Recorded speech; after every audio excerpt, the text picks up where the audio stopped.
Oh, okay. Yes. The camera is less important than the microphone. Get that audio. Sure. The audio. Get. Yeah. You can shout. Got some things you really want to talk about. Die Bundesweiten Artist Labs sind eine Maßnahme des Fonds Darstellende Künste, finanziert aus den Mitteln der Beauftragten der Bundesregierung für Kultur und Medien im Rahmen der NEUSTART. Alright. Welcome to Zen. Tanz. Oh god, this doesn't get old. I live for it. Thank you so much for taking time to be here to have a conversation with us, Paula Pau and Andras. Thank you. It's a pleasure. Thank you for inviting. The pleasure, the privilege, and the honor is all mine. So I would love to give a little introduction to each of you. The funny thing is that your timelines, your careers actually intertwine and have such similarities Right. that we're going to do a DP. I'm sorry. Okay. Sorry. I have to cut that out. No. That is too much. Okay. Both of you at a very young age, Andras 5, Paula Pau 14, started with theater, and then they both found to dance. Paula Pau started in Malaysia with a mix of traditional and contemporary dance with the beautiful choreographer Aida, sorry. And Andras started with this tender age of 7 years with Isadora Duncan in Salvador, Brazil. And with 13 years went to the Bolshoi School in Brazil, which is the only Bolshoi school outside of Russia. 2016, the paths collided at the Folkwang Universität der Künste in Essen. 2020, both of you graduated and had your, I wouldn't say first performance, but had a performance together with Ben J. Riepe Company, choreographed by Ben J. Riepe, called Geschöpfe. 2020, Andras also released their first track called Mutants Mixtape. 2021, both of you received the Take Care residency with Paula Pau's piece called Eco Queerness and Andras After Present. That same year, both of you created a beautiful work together called Imminent Arrival, which was with the program called Now and Next from Tanzhaus, which then led to the Sprungbrett Tanzrecherche, where you were able to deepen the piece, which was then performed at Festival Tanz NRW. And in that same year, because it wasn't enough, Andras released their first EP, Cuerpo Temperamental, which recently, this year, was on a European tour. Last year. Oh, my bad. Last year on a European tour in Europe. Then 2023, Paula Pau danced the beautiful piece called Maria Sensaru. Chancharu. Why did I? Maria Chancharu. I'm sorry, Raymond. Choreographed by Raymond Liu. I said that name right? Mm-hmm. Okay. Which then introduced you and brought you to ballroom, which you are now slaying in. Yes. Thank you so much for being here. So I'm going to get started. We're concentrating a little bit on Corona and the paths that happened. And judging from your career, actually, things seem to have gone quite smoothly. Thinking of the Corona situation, the restrictions, but also creating new funding opportunities, which you clearly benefited from. So, coming into the world where you can actually perform and entering the professional realm, do you feel like that was a hindrance, or do you feel like that actually made it easier to start researching with yourself before entering the, in quote, public domain? I think it somehow helped me at least to understand the whole funding system during the Corona time, that the Fonds Darstellende gave like these different funding to young artists who just finished their university. And for example, in NRW, like the Landesbüro, they also offer like different classes to like on how to apply fundings and how to do financial plans and stuff. And I think that definitely helps like me to apply, do the applications. Yeah, but on the other side, like the work that has been done in this period wasn't necessarily then performed before an audience. So we have definitely, like, Imminent Arrival is definitely a COVID victim. So because we couldn't perform before an audience, so we performed it through like in a live stream. And then after that, things moved on. So at the same time that financially, perhaps with fundings and having the possibility to research and have something to hold on to after university, like artistically, or like the result of that was then like a bit victimized by COVID. Yeah. Which brings me to the piece. Can you talk us a little bit about this piece, its history, and its process? Yes. Should I do it? So basically, Paula and I were Folkwang, and we have been... so we were not the only visibly queer people at the time, but we've been definitely... like one of the first people to sort of like bring in the topic at the time. That's when I started to use they them pronouns and just being like visibly much more feminine than I am today. And that's sort of like what got us together to research on ways of surviving an institution that was not necessarily very friendly towards a perception of gender that isn't binary. But then we also were deeply interested in faith and spirituality. And we looked in both of our, the backgrounds of our families, and we saw that despite being a very conservative religious beliefs, there was so much space for camp and for being flamboyant and being in very non-Western ways. So your family comes from a Taoist religion. It's like a folk practice that from China, but I mean, it's the influence from China, but in Malaysia, the whole practice is like broadens up and changed. And my family has an evangelist background, which is Christian, but it's still extremely theatrical. And yeah, and through that, we created first a dance piece, like a short dance piece of 3 minutes, a choreography. And then with the researches, we started to, like deepen it and aggregate even more topics. So but that's where it came from, basically.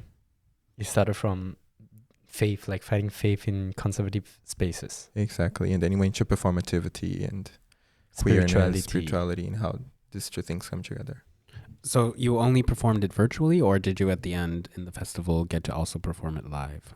No, we only perform it like at the end of the residency. We just make a dance film and we just showcase it on the festival. Is this dance film available to the public? No. But it can be. Right. Right, to an invitation to another festival. Yeah. Right. Okay. Hello. So Andras, for you, did you before that you did your first track. Did you incorporate your musical abilities also during this research, during this creation period? Yes, not so much, because at that time I was still pretty much in the beginning of learning how to make actually electronic music. But I signed the soundtrack for the showing at Tannhausen RV for Now in X. So we did like some recordings and I produced it. Yeah. So it was used somehow. Multi-talented over here. Coming to 2023, I'm going to go to Marias and Chencharo. Whoop. Almost made the same mistake twice. That was your introduction to ballroom, or were you introduced before? I mean, before that, I did some workshop with Ray, like on and off, and I've been to like a ball. I've walked also, but I didn't really like enter the community because I didn't feel like it was the right time for me at the time. And then when I started to work with Raymond and Teddy from Malaysia, they are a trailblazer from Malaysia. And we have been training like every day, and I felt that it's my time to to enter the space and to be part of it. I get to witness some of these beautiful walks live. Right.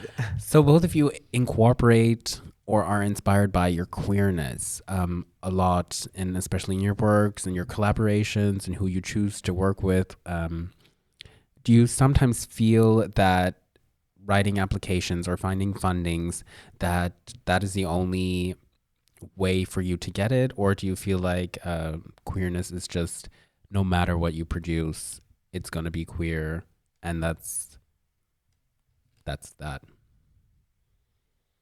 That is a fucked up question I'm asking you. It's like, did that make sense? Did that make sense? Sure. Question? Yeah. I believe that like as a trans person or as a queer person, no matter what you produce, there's always like the transness or the queerness in your work that you don't necessarily have to talk about it because it's presence, because it's you, and it's always gonna be there, no matter what you like, no matter what you talk about or what you want to work with. Yeah, I also think that it can definitely become a trap. Especially because, I mean, how can I say? I mean, tokenism, and I think we also were pretty much aware of that and tried not to use it because we were genuinely interested in these topics. But I think talking about that in this specific moment definitely helped us getting funding, maybe, or getting opportunities. But I don't know. I don't think I felt limited to it, but maybe I did. Like maybe scared of not talking about it and not getting the funding, right, or something like that. Yeah, it's hard to say. It is. It's like, but I totally agree. No matter, even if it's a love story, it's definitely going to be a different love. It's a queer love, which is incomparable to heterosexual love, but then again, love is always uncomparable to each other. Word. You ate that. That kind of leads me to the queer baiting question. Now everybody wants to be diverse and inclusive to a performative aspect, and both of you being very young to the scene and bringing a lot of new ideas and new perspectives, do you feel like you want to work with these companies, you want to do these things, or do you feel more repelled and want to do your own thing? Like, how much are you willing to collaborate with older or different people outside of the community? I don't think I've ever thought about it like in a conscious way. I think, I mean, we have been working, of course, in a team that's very diverse and that includes all sorts of backgrounds. I also think that community can be a trap, or like using community as sort of the only thing you do work for or with, in the sense that, yeah, like just thriving as a migrant, it's just very complicated. So I think it depends on what conditions, and I think it depends on how one's able to assert themselves inside the spaces and what kind of support is being given and awareness. So yes. Yes. You want to have some? You want to eat too? Okay. Yeah. I also totally see that, like, awareness and safer spaces and creating this atmosphere, which we've definitely also tried to incorporate here by making our participants mainly queer or feminist or cis women, just to create a safer space where we as organizers feel welcome. And I hope that kind of works, but it is really difficult to create a common awareness because so many people have so many different paths, experiences, and like we've heard today in a round, some people have never really interacted with queerness. Which brings me to my point of accessibility, or not willingness to collaborate, but like information, educate. What is your perspective there? Like, how much should a marginalized person be educating non-marginalized people? Who's supposed to do the work? Yes. I think after the conversation today, I've been asking myself about this a lot. Like, should I be the one who is educating the people who are not aware of these topics when they have the accessibility or they have the privilege to understand the topics by themselves before, coming to like taking spaces? Yeah. Like, that was my question. Should I be the one who is educating them? Because I don't want to just keep educating people because it's not my responsibility. I also want to live and just, be myself and not educating people about me every day, because there are so much resources that one can find on Google or like other books and stuff that one can read and stuff. So, and especially these days, like when it comes to diversity, when it comes to like queerness, it's everywhere, like, because it has been a global discourse, like, for the past few years, and you can find everything basically everywhere. So, yeah. I also think it's quite dangerous to not focus on aiding marginalized people or not focusing on distributing healthcare for trans people, for example, especially trans Black women, but to focus on educating cis white privileged people, because then it's like this whole thing of like taking, I think we're focusing in the wrong, in who needs less, and that's a dangerous discourse. And I think the education, this word is also a bit dangerous because it's a whole systematic oppression, and also through awareness. We've been actually discussing this, that we've been noticing that there has been much more queer phobia. We have been noticing that because of awareness, and that now the transphobes, they know that you're transgender and they have the terms, or so even through that, it's kind of difficult. So it's definitely not up to the marginalized communities to be doing this work because it's so complex. Yeah. It's not just information.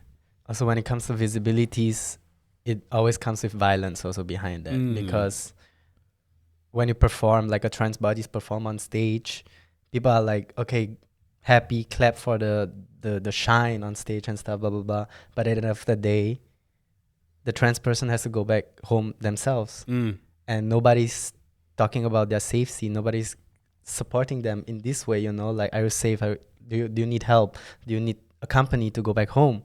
This is always the thing, that they want the cake but they don't want to pay.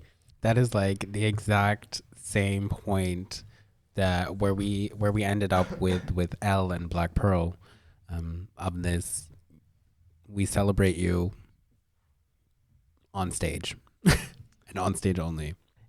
It's like Pride Month. It's so Mm. obvious. You see flags, rainbow flags everywhere. All the corporates, they are there and like, you know, showing like flags and stuff. The train, but the train is not taking care of our safety. Why do they put this flag? You know, like they're not, at the end of the day, after the Pride Month is over, that's it. Goodbye. You live your life, you die. The it's next your day. problem. The next Yeah. day. Like gay police cars. Right. Oh, God, Mm. cringe. I'm going to leave that there. Okay. But it's going to circle back in a second anyway, because in every podcast, I ask the previous podcaster to ask a question to the next one. And there's a question for you. Well, this is rather reflective more. With the knowledge of what you know today, would you do something differently? I mean, no regrets, not a single letter, but, you know, this is like a quiz show. With the knowledge of what you know today, would you do something differently? Definitely. So many things. We're going to keep it on the professional level. I think, yeah, definitely like open for more like collaborations. Mm-hmm. Like open doors for like people who needs you know, like who is in the same community, who is in the same struggle, like to build up more collaborations that we don't just gatekeep, like, you know, like we're in this together and we should do this together instead of like trying to, because in the dance community, let's say we're talking about dance, no? Like I guess before Corona, there's a lot of like this gatekeeping or like this ego of like, oh, should we share this, should we not? And I think after this week or like through the discussion, I realized that, yeah, collaboration is something that we should do more. Mm. Is there a specific group that you would be like, think like, I'd never collaborate with you, but now you're rethinking like, maybe I should? Not right now. Not right now. Same. Yeah.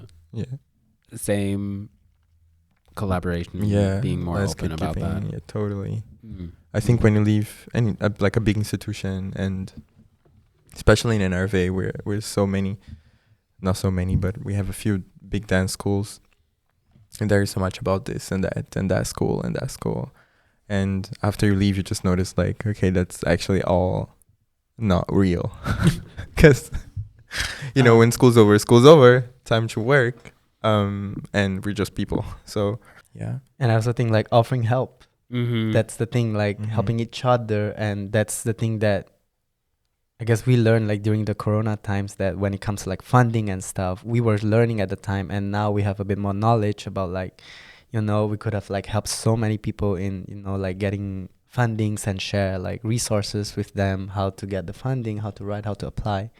Love that. Thank you. Now I'm going to go to the theme Repräsentanz a little bit.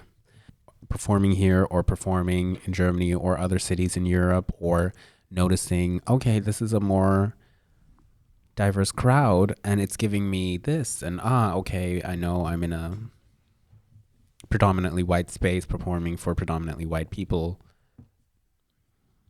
What does the public give you? A lot. Mhm.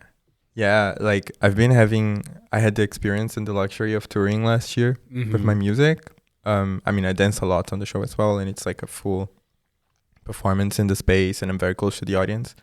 And it was really incredible, like how every show is so different, and especially because performing music live, like in the setting of a pop concert, which is my case, an experimental pop concert, it's so different than the theater space. So when you're like in night venues with people getting drunk and everything, like having a diverse but also a queer audience for a solo performer with a microphone like in their hand is just so different. So I could notice like each country I would go, the wider you would get, the colder you would feel, or the less safe you would feel.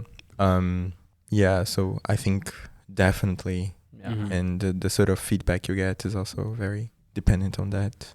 Like in terms of dance, I think it's the same. Like it's also like when you're on stage, when you talk about certain topics that doesn't resonate to the audience, you know, there is this certain kind of like, especially in this German audience, there's like this certain politeness to you, or like there's this certain expectations to see like queer, trans body, like like from they are non-German, non-white, they are there doing things, and you know, there's like this weird gaze, let's put it like this, or like even in ballroom, right? That's what it was about. Yeah, that was about Oh, okay. about the white gaze and expectation towards like queer bodies on stage. And when it comes to ballroom, I think it's also the same. Like there was this Kiki ball, and when in Hamburg, I guess was the Vogel ball. Like you can feel a huge difference when the audience is like predominantly white and has no idea about ballroom. There is this lack of respect towards like these people, and I also don't feel safe even in my own community. With them being present, it's not your own community anymore. Right. Now, switching it from a performer perspective to being an audience member, what's the vibe? What do you feel when you see yourself represented? Throw it at me. I feel happy. Like I think I feel like recognized, or like I feel like, okay, I can resonate with the stories, and I can like I'm, of course every experience are different, and maybe I could like relate to certain experience and not. Happy. Empowered, I guess. Mm. Yeah. I think representation, although it's not everything, but it's was definitely one of the reasons why I could keep on doing that and reinventing myself. So I think, empowered. Well, I feel very empowered and happy. And I'm empowered and happy that you're here and we had this beautiful conversation. I would like to leave the room open if you have anything you want to throw into the room. Got a question, got an answer. It was cute. Thank you. Very lovely. Thank you. Well, don't forget to follow us on all social media platforms. Right. You are listening to Prêt. Zen. Tanz. Thank you, God. Thank you for listening and tune into our love our producing team up in here. Question. Wait. Talking about leaving something in the room, is there a question that you would like to leave for our next guest? Can it be something poetic? Yes. Okay, let's go. So how many times did you have to die in order to survive? I agree. That is also like a major question that we've been having with these discussions outside of this podcast. And it's very interesting to see what our next guest has to say about that. And then I'm going to put in the same exit.